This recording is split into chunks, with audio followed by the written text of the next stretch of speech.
Bismillah ar-Rahman ar-Rahim. Assalamu alaikum rahmatullahi wa barakatuh. Welcome to another episode in the series Dawah Ilallah, as we go through the comparative sciences, and inshallah we will learn how, through this series and other lectures from other people as well, how to be effective da'is, how to call people to submit to Allah, and after submitting to Allah they will learn to practice upon Islam, practice upon submitting to Allah. We've been looking at the last few episodes at some of the ideas that people have about Islam. And we're not going through it in exactly a scholarly way. We're not doing it in the typical way that perhaps one of the more knowledgeable scholars will be doing it. I'm not a knowledgeable scholar. I'm knowledgeable in comparative studies, but I'm not knowledgeable on other areas. So it's always important to add this with the other work done by other scholars. Not just to take this in isolation on its own. We're giving you additional information. Information that you may not have learned or heard from other people when dealing with these issues. One of the famous things that I often hear is people say to me, Areeb, are you a fundamentalist? Are you one of those fundamentalist Muslims? And I quite happily say, yes, I am a fundamentalist Muslim. I'm happy to be a fundamentalist Muslim. And I will die a fundamentalist Muslim. If I am not a fundamentalist Muslim, then what am I doing here? Then I should have stayed a Christian. Because the word fundamentalist is nothing bad. It only has good connotations. One of my sideline hobbies, or one of the things that I really enjoy doing, is mathematics. But not 1 + 1 mathematics, not multiplication, addition, and subtraction and division. I enjoy theoretical mathematics. I enjoy those nerdy types that sit there trying to calculate how things work, why things are. Theoretical mathematics, not real life 1 + 1 stuff. In theoretical mathematics, I've often looked at, can we prove the resurrection of the dead? Can we prove God? Can we prove the life hereafter? Can we prove all these different things that often we as Muslims would like to have concrete proof for? So I do this as a hobby. And sometimes my theories come out, sometimes they don't work so well. And I think, oh, I've figured it all out. And I put it on the internet, and then within like 5 minutes, some genius has proved my theory wrong. Because I had never studied to be a theoretical mathematician. It's a hobby. Like somebody maybe wants to learn to paint, or I like doing things like that. So I'm one of these a little bit on the weird side. Now, maybe not a little bit, maybe a lot on the weird side. So I like strange things like that.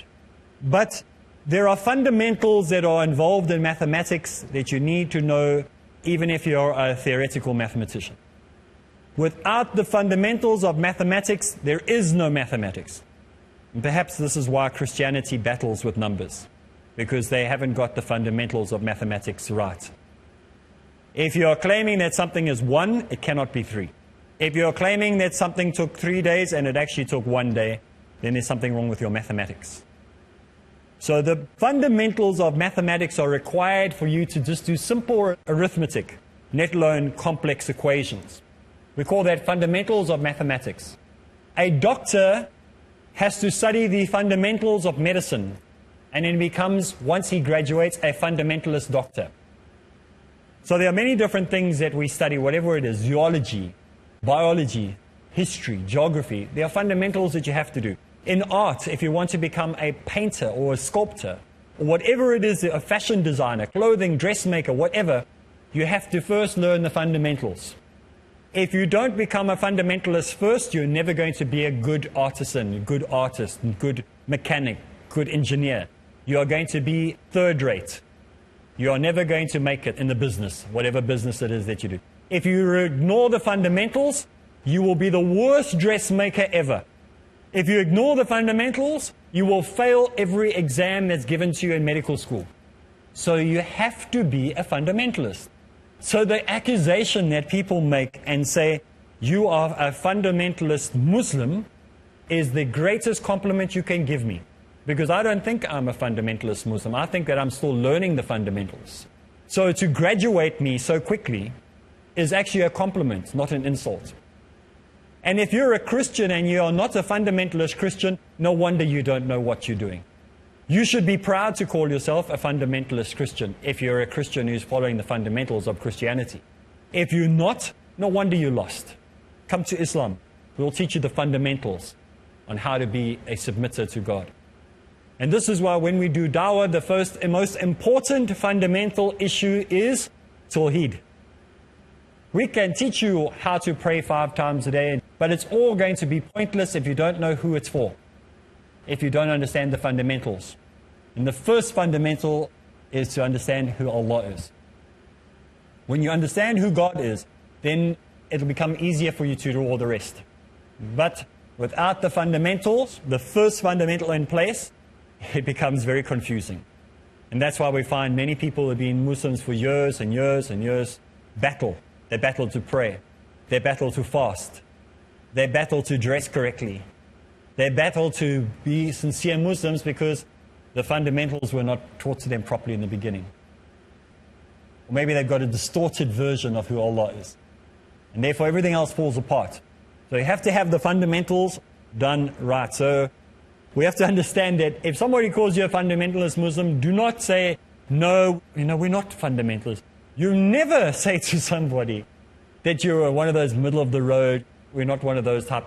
No one else would dare to call themselves a 50% good doctor, a middle of the road psychiatrist. You wouldn't go to that person. You want the person who's the best in their field. So never be apologetic when somebody says you are a fundamentalist. So every one of us should be a fundamentalist Muslim. We should all be proud to call ourselves as fundamentalists. We should not be apologetic for it. So whenever we look in the dictionary, we don't find in the dictionary where it says fundamentalist and next to it says Muslim extremist, Muslim bomber, suicide bomber. It doesn't say anything like that. It says a person who practices on the fundamentals, the basics of his teachings. And so never ever allow somebody to make you feel guilty about the fact that you are proud and you are a fundamentalist in following the teachings of Islam. Fundamentalist is one issue. The second issue is extremist. People say, oh, you're an extremist. Yes, that's also true. I'm a double package. I'm a double barrel. I'm the best of the best. I am an extremist believer in Tawheed. We believe it in the highest degree. We don't have a wishy-washy, half-hearted understanding of Tawheed. We are an extremist in that belief. We don't have a half-hearted, wishy-washy, who cares what goes type of prayer life. We have an extremist version of how to perform our prayer. We don't rush it. We take our time. If you can't make it, carry it. If you can't do your prayer properly on time, carry it over where you can do it properly. Don't just do it half-heartedly, then it's not accepted anyway. There has to be an intention behind what you're doing. There has to be a concentration on every move. There has to be a concentration of every sound that comes out of your mouth. Don't just do it, oh, well, better get it over with. Better get it just done. Yes, there is rewards in doing it, but there are more rewards in doing it properly, on doing it the way it was prescribed for you to do it, than just doing it to get it over with. It's like somebody who goes to, again, I'm going to give an analogy of gymming or working out. You've seen those guys? They go to gym and they've got those dumbbells and they go, I did 20, hey, look at that. And it's done, like 15 minutes. Nothing happened there. All you did is stress out your muscles. Yes, they will get growth, but there won't be any strength in that growth. So they'll get big muscles, they get nice definition, but you ask them to carry a box and they, oh, I can't, because it's not real muscle. It's not real power there. And they can only hold it for like 3 seconds and they have to drop the box because it's too heavy for them to carry. And then you get this little scrawny guy, not very well built or anything, he's carrying the box and no problem. Because if you really want to define and get strength and not to get big muscles, but to have power, you go maybe up a bit faster, but you go down very, very slowly. You want to break that muscle down and rebuild it. And so it becomes stronger and stronger and stronger and more powerful. No different in Islam. You can do it to get it over with. And yes, you will get the rewards for it. But really, you're missing out 90% of the reward, of the closeness that you'll develop. The reward that Allah says, look at the servant of mine who's doing it for the right reasons. He's not doing it to get it over with as quickly as possible. So we have to have intention behind why we are doing it.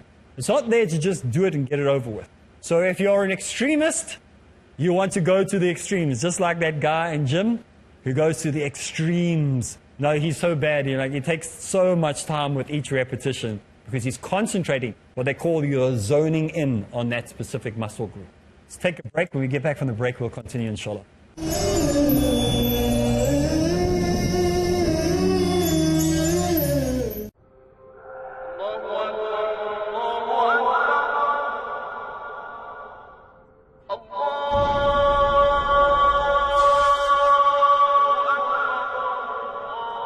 Salah is the mother of all worships.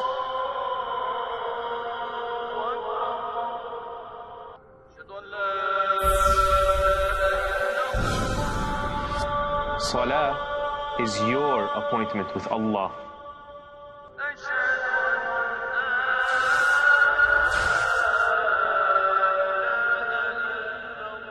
Salah is the safe haven of the believer.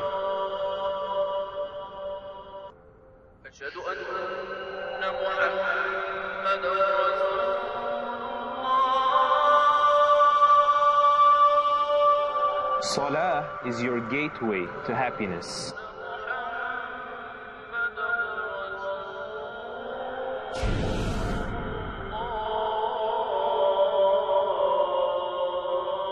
Salah is the wish of the deceased.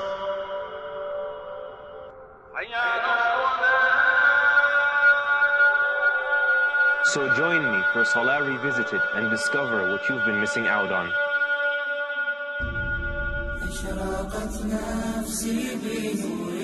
Understand the remarkable guidelines that help in making our Salah rewarding and acceptable in Salah Revisited. Next on Peace TV.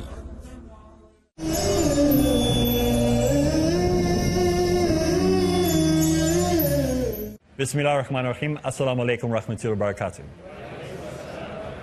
Today we are talking about hot issues, hot topics, talking about fundamentalist extremists, and we are proud to be so, or we should be, if we understand what the terms mean. We don't just give them vague meanings.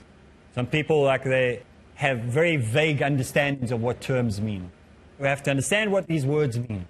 And we said, just like if you're going to do a workout, that person who just does it blindly without understanding what he's doing when he's doing those dumbbell raises or whatever, he's going to get built, but it's not going to help him have strength. You have those fundamentalist guys in gym. They'll tell you, this is what you must eat. This is how many, kilojoules or whatever. I don't even know how to do it. Or how much energy you're burning. They know everything, the fundamentals of it. And they are the ones that are healthy and fit. I have a friend in South Africa. He is a gymnast. He's actually not from South Africa originally. He's from Russia originally. So he's a gymnast, typical. They're from Russia. But this man is so powerful, so strong. But if you looked at him, you go, the other guys you see, the big muscles, he can outdo them all. He can outlift them. He can outdo everything that they can do in the gym. But everything is, he understood the fundamentalists of strength. You've seen a gymnast, how he swings and does all those flips and does all those things. You go, how is a human can do that? How can they do that? How can they hold those positions? But they're not big and strong. They're just very defined. We want to be gymnastic Muslims. We don't want to be bodybuilder Muslims with a fake spray tan standing there trying to flex a muscle for 3 seconds. And then they pass out because they can't hold it any longer. We want to be strong Muslims. We don't want to just be buff Muslims that look good on the outside. We want to be strong on the inside. So take our time, become fundamentalists, become the extremists that everybody thinks that we are. We must be extremists for the truth. Many people in the world today will fight against you when you try to stand for truth. It's not popular to stand for truth. It's better to stand for a lie. That's what people want you to do. The weirder your theory can be, the stranger your obsession, the more people will listen to you. If it makes sense and it sounds like the things of old, they're not interested. So sometimes we will find that, when people do dawah, they think that the old way doesn't work.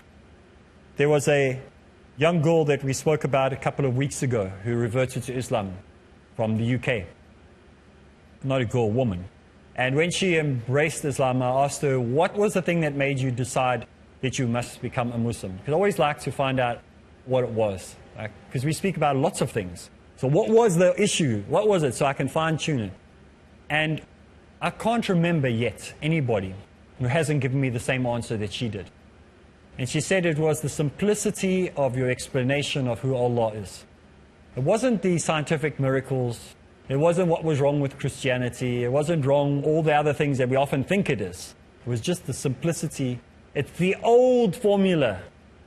The one that the Prophet Muhammad ﷺ used. The one that always has worked. You don't have to reinvent things and come up with a new way of repackaging and reshaping and resizing the idea of dawah.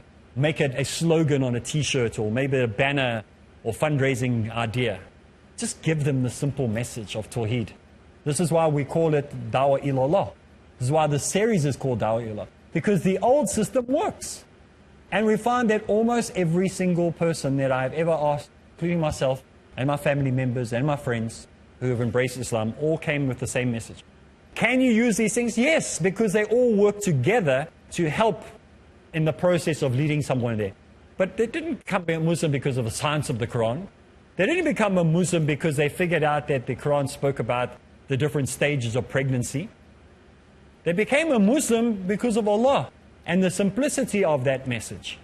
You had a question at the back. Sheikh, if it would not take too much time, can you tell us what you said, who Allah is, in short and simple way? Inshallah. The fundamentals of our fundamentalist belief as a Muslim of who Allah is that Allah is not like a human being. He's not like a human being in the fact that he needs food, that he needs rest, that he had to take a day off from his creation, that he has human qualities in the way that he needs a family or friends or cousins or relations, that he had a beginning, a linear existence where there was a time that God did not exist and then he came into existence for whatever reason. He is not like that. He is not a God who has human-like qualities, even though we find in the Quran that it is spoken about that he reaches out his hand to us, that he sees, that he hears. He may possibly have features that resemble or may be similar to that of what a human has, but he's not a human. We must be careful that we do not superimpose human over God. That we know that we have been created with a spirit and a physical body. Our spirit is our physical body. That's what it's going to look like. It's going to resemble the same thing as a physical body. It's not going to be the physical body. It's going to look like, it's going to be like, but it's not going to be exactly the same body. It won't have the scar where I've got a scar now. It won't have a bad kidney if someone's got a bad kidney. It won't have bad lungs because you used to smoke before. It's going to have a different shape, a different body. So Allah is spoken about as seeing or reaching out. And so we cannot say what his physical features are going to be. Are they going to be exactly like human? Some people get very upset with people who say that Allah may have a form, He may have a body. And they say, haram, you guys are in shirk, we're even saying that. We are not saying that Allah has a human body. We're not saying He's human. But we are saying that He is described as reaching out, having certain things that we understand when the description is given. Doesn't mean necessarily that He is exactly like us at all. But we have to read what the text says. We can't assume that the text is saying something that it's not saying. I'm a literalist. What it says is what I have to believe. So as Muslims, we only have a small, tiny understanding. But we know that He is not a human. We know He doesn't walk around in human form or has the need to walk around in a human form or come as a burning bush or come as a flame of fire or a dove or anything like that. There's no need for God to become part of His creation. God is not everywhere. Otherwise, I could worship this and I could bow down and pray to it every single day because God would be in it. He's not in it. He's not in His creation because that would make Him part of His creation. Could He be? Of course He could. But why would He be? The question is not could He, it's why would He? There is no point, there's no reason for Him to be part of His creation. So He's above His creation. Where He is what we know from the Quran saying He is above the 7 heavens. On a throne. What that throne looks like. What it physically appears to be. Whether it is 1 billion kilometers in length or whether it is 0.5 millimeter in length, we do not know. We know the greatness of it is very broad and very wide. But that's looking at it in that understanding that we can understand it as. So we don't assume to know things about Allah that are not there. We don't write in our own interpretation of who Allah is. So Allah is the logical understanding of a creator. That He's not part of His creation, that He does not live in His creation, that He's not everywhere, that He's self-sufficient, that He has no needs, no wants. If every human being on the planet never ever worshipped Him, He would still remain God. If every single being on the planet all worshipped Him, He would still remain exactly the same. He does not change in shape or size or form to suit the needs of the day because of how much people worship Him. Like the pagans believed that God changed depending on how people prayed to Him. And some gods died because the people stopped worshipping them. This is not possible with Allah. He cannot give Him human logic to the understanding of God. He exists in every single moment of time. It may be very mathematical for you to, this may be where my theoretical mathematics suits me, where it helps me. If you imagine a ruler, you know where you draw lines with a ruler from 1 to 30? If you live outside of America, 1 to 30 centimeters. If you imagine that every single millimeter on that ruler, a line going off in 360 degrees on every 100th of a millisecond of a millimeter. So all the way, you basically just have a round circle of solid lines. But actually there would be lines going off in every direction. Allah is able to do that and able to exist in all that, everywhere along that linear existence. And then you could join it together and you would still exist on every single area. So He doesn't exist in the past.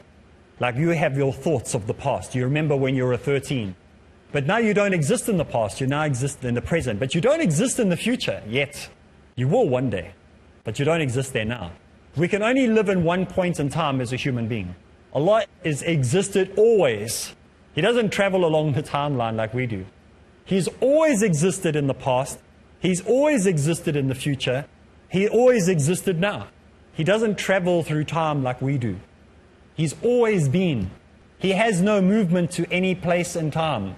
He's always been. He always will be. He always has been. It blows your mind. When you look at how amazing Allah is. The prophets were transported. The angels came with a message from Allah and gave the message to humanity. He doesn't travel along with us, exist in our existence to suit our needs. No, He's beyond that. So we have to understand this. I ask you to forgive me for any mistakes that I have made. Any mistakes that I've made on explaining Allah are my mistakes. And I ask you to forgive me, Allah, and I ask humans to forgive me too.